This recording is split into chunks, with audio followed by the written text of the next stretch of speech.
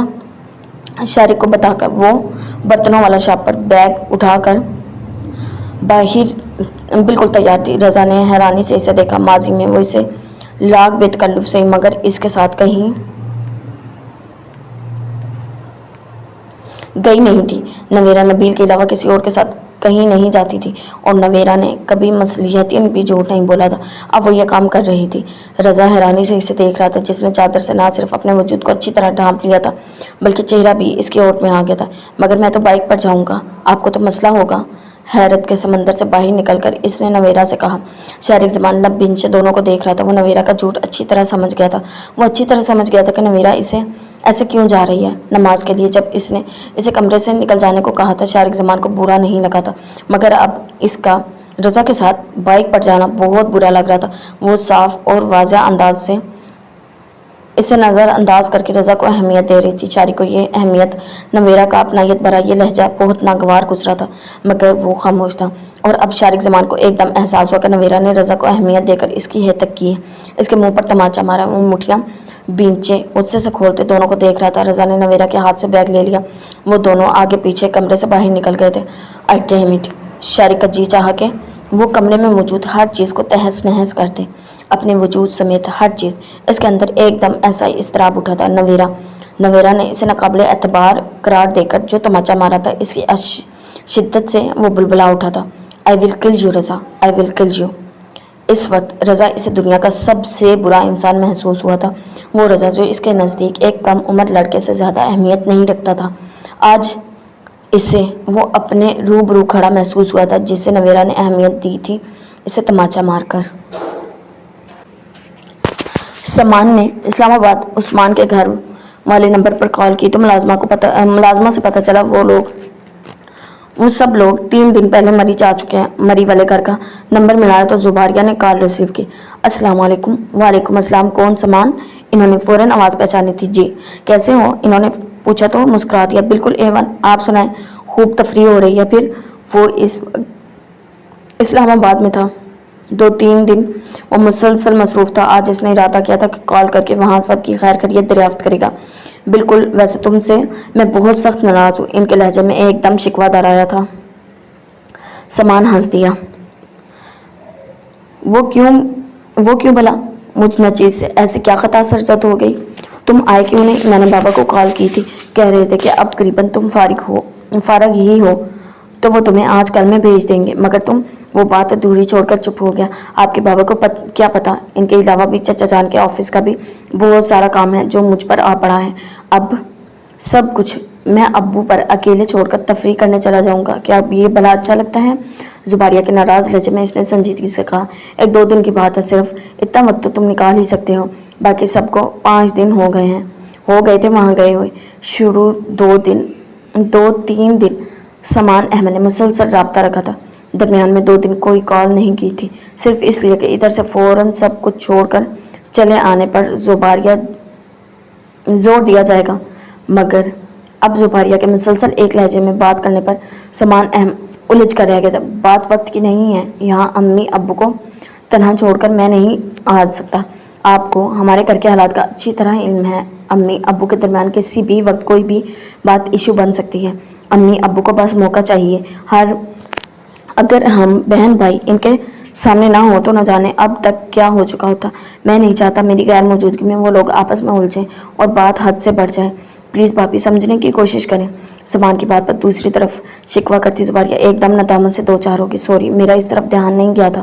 کوئی بات نہیں، میرا جانا اتنا بڑا مسئلہ نہیں ہے جتنا امی بنا لیں گی۔